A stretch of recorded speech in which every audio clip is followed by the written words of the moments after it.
Hello दोस्तों, मैं आपका लैंग्वेज मेनिया में फिर से स्वागत करती हूँ। मैं होप करती हूँ कि अभी तक कराए गए जर्मन टॉपिक्स को आप रिवाइज करते हुए आ रहे होंगे और इसी आशा के साथ मैं अपनी नई वीडियो जिसमें हम आज एक नए टॉपिक पढ़ेंगे उसकी शुरुआत करती हूँ।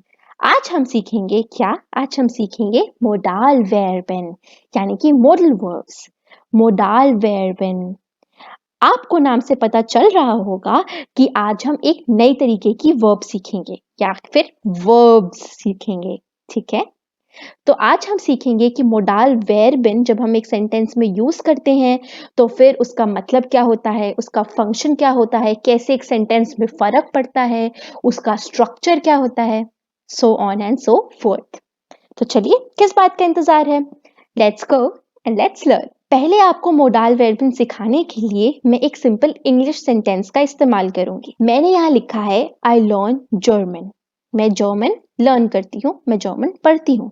I learn German. अगर मैं बोलूं कि आप इसको जर्मन में इस पूरे सेंटेंस को ट्रांसलेट करके लिखो तो आप कैसे लिखोगे? आपको पता है आई को क्या कहते हैं? इश। आपको पता है लर्न एक वर्ब है और उसको हम जर्मन में कहते हैं लर्नन। और जर्मन लैंग्वेज को जर्मन में क्या कहते हैं? डॉइच। तो अगर मैं इस पूरे सेंटेंस को जर्मन में लिखूं तो मैं लिखूंगी इश लर्ने डॉइच। इश लर्ने डॉइच। सिंपल।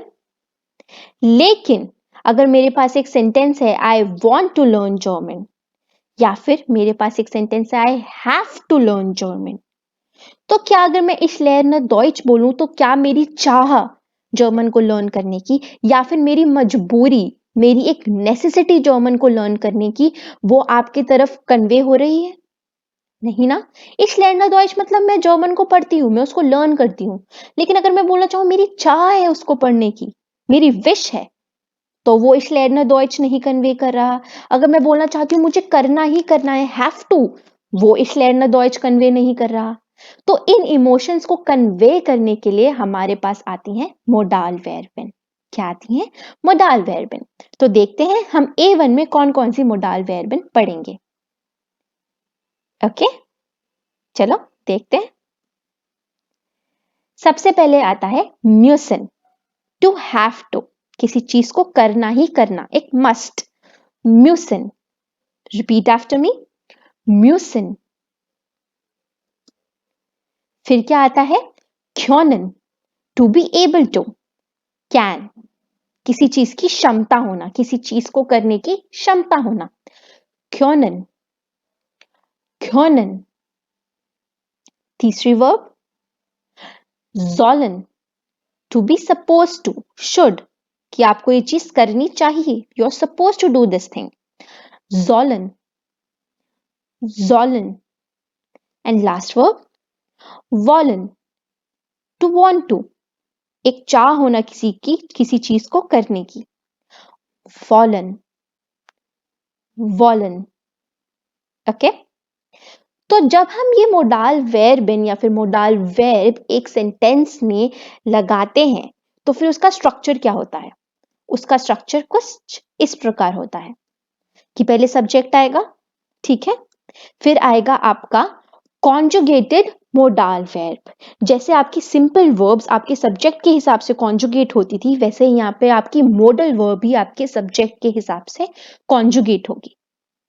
एंड लास्ट में आएगा आपका infinitive form of main verb at the end of the sentence. इसका मतलब आपको जल्द समझ आएगा, लेकिन इंफिनिटिव फॉर्म आई होप आप लोगों को याद है। इंफिनिटिव फॉर्म ऑफ वर्ब क्या होता है? जिसकी एंडिंग क्या होती है? en या फिर n, right? Basic form of your verb. तो ये जो बेसिक फॉर्म है वो आपके सेंटेंस के आखिरी में आता है। तो ये होता है एक सिंपल स्ट्रक्चर, ठीक है। सेंटेंसेस बनाने से पहले ऑफ कोर्स आपको मोडाल वर्ब को कॉन्जुगेट करना आना चाहिए। तो चलिए उनकी कॉन्जुगेशन देख लेते हैं। हमारे पास ये है आपके यहाँ पे पर्सनल प्रोनाउंस। पहले हम देखते हैं म्यूसन। इश, मुस। ओके, म्यूसन को जब आप कॉन्जुगेट करोगे तो इश के साथ लगता है मुस, विदाउट उमलाउट। आप देख रहे हो इंफिनिटिव फॉर्म के ऊपर क्या है? उमलाउट, राइट? उमलाउट है, लेकिन यहां पर नहीं है। तो आप क्या बोलोगे? इश मुस, दू मुस्ट, पीछे एक टी ऐड हो जाएगा। वैसे तो जनरली एस टी ऐड होता है, लेकिन यहाँ पर ऑलरेडी एक एस है, तो यहाँ पर आप एक और एस ऐड नहीं करोगे, बस पीछे एक टी ऐड कर दोगे। एज ही एस के साथ अब लगाते हो मुस। आपको एक चीज ध्यान रखनी है जिससे आपको कॉन्जुगेशन याद करना इजी हो जाएगा, कि जब भी आप मोडाल वर्बिन को कॉन्जुगेट कर रहे होते हो तो इश और एरजी एस की जो कॉन्जुगेशन होती है वो सेम होती है, जैसे वियर और जीजी की होती है वैसे ही। ठीक है, तो इश की भी मुस और एरजी एस की भी मुस। वियर की म्यूसिन, ये तो बहुत इजी होनी चाहिए क्योंकि मैंने आपको बताया था वियर और जो दे वाला जी है और जो आपका यू फॉर्मल वाला जी है वो हमेशा कॉन्जुगेशन कैसी लेता है, is equals to your infinitive form of verb. तो वियर म्यूसिन, जीजी म्यूसिन, और जो ईयर है वो भी आसान होता है आपका web stem plus T. Web stamp क्या है, म्यूस, और पीछे क्या लग जाएगा, टी, तो हो जाएगा ईयर म्यूस्ड। ओके, वैसे ही आप देखोगे ख्योनन की, इश Khan, du kannst, er sie es kann, wir können, ihr könnt, sie können। आप देख सकते हो इश के साथ ये कान लग रहा है और एरजीएस के साथ भी खान लग रहा है। ओके, और डू के साथ खांस्ट, क्योंकि एस टी एक एंडिंग होती है जब हम डू में कॉन्जुगेट करते हैं वर्ब्स को। और बाकी वियर, ईयर और जीजी तो लर्न करना बहुत आसान है। वियर जीजी के साथ आपका इन्फिनेटिव फॉर्म ऑफ वर्ब लगता है ख्योनन, ख्योनन, और ईयर के साथ आपका वेब स्टाम्प प्लस टी। ख्योनन का वेब स्टाम्प क्या है, ख्योन, और पीछे क्या लग जाएगा, टी, तो ख्योन्ट, ख्योन्ट। वैसे ही आता है हमारा जॉलन, इश जॉल, du sollst, er sie es soll, wir sollen, ihr sollt, sie sollen। तो इश सॉल, वैसे ही एर सी एस भी क्या होगा, जॉल। डू में पीछे क्या लग जाएगा, एस टी। वियर और जीजी आपके लिए आसान है, जॉलन जॉलन, और ईयर भी आपके लिए आसान है, आप लगाओगे वेब स्टम्प। वेब स्टम्प क्या है, जॉल, और पीछे क्या लगेगा, टी। लास्ट वर्ब है वॉलन, इश will, du willst, er sie es will, wir wollen, ihr wollt, sie wollen। तो इश विल सेम एज ही एस विल, डू में पीछे एस टी, वियर और जीजी आसान है, और ईयर के पीछे वेब स्टाम्प प्लस टी, वॉल प्लस टी, वॉल्ट। मैं होप करती हूँ कि ये कॉन्जुगेशंस आपको समझ आ गई होंगी। तो चलिए कुछ एग्जाम्पल्स देखते हैं। जैसे मैंने यहाँ बोला है, er muss fleißig lernen, er muss fleißig lernen, मतलब मैं बोल रही हूं यहाँ पर he has to study hard, he has to study hard। अब ये म्यूसन है, आपको यहाँ पर क्या दिख रही है, एक नेसेसिटी, एक मस्ट दिख रही है, एक मस्ट दिख रहा है कि उसको ये चीज करनी ही करनी है, he has no other option, उसको ये चीज करनी ही करनी है। यहाँ पर एर क्या हुआ आपका, सब्जेक्ट। म्यूसन क्या हुआ, म्यूसन को अगर आप कॉन्जुगेट करो एर के हिसाब से तो क्या होता है, एर मुस, तो ये यहां पर आपका क्या है, कॉन्जुगेटेड मोडाल वर्ब। ओके, और जब हम यहां पर बात करें he has to study hard, तो यहां पर आपकी वर्ब क्या है, टू स्टडी, स्टडी करना, उसको हम जर्मन में क्या बोलते हैं, लर्नन। ओके, लर्नन।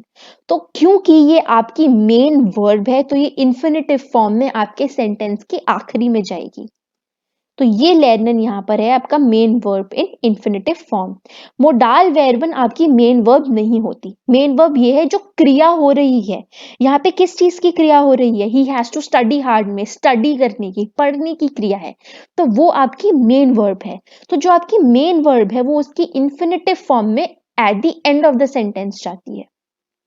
मोडाल वर्ब आपकी सेकंड पोजीशन पर आएगी, आपके सब्जेक्ट के हिसाब से कॉन्जुगेट होगी, तो म्यूसन आपका एर के हिसाब से कॉन्जुगेट हुआ है, एर मुस फ्लाइसिश लर्न।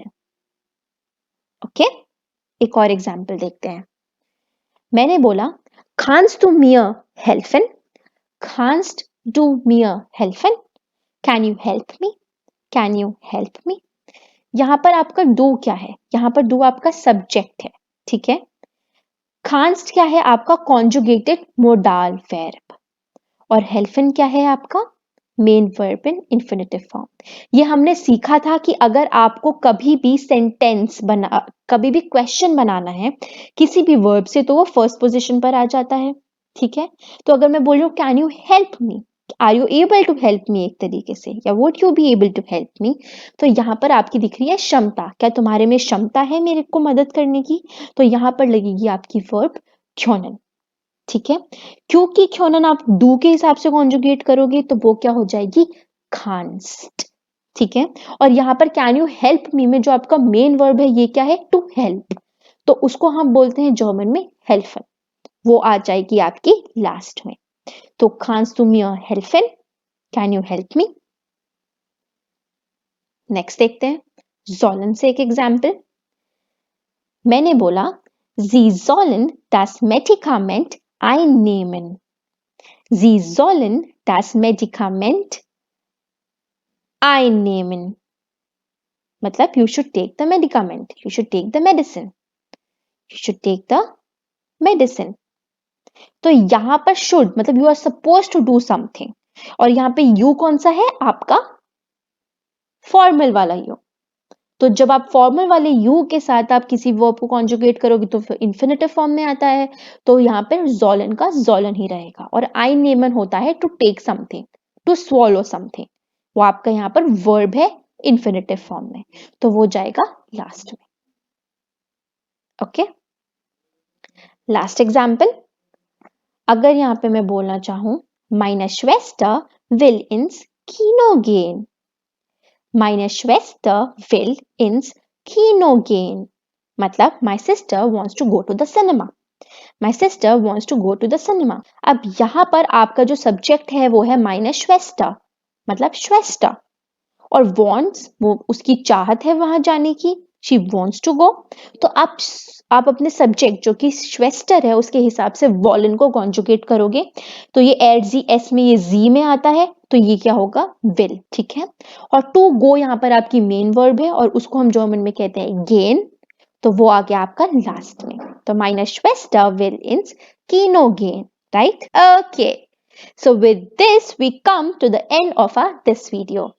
I hope आपको ये समझ आया होगा, नहीं आया होगा तो अगर आपको और बेटर समझना है तो please enroll to our online classes, उसका लिंक आपको डिस्क्रिप्शन बॉक्स में मिलेगा।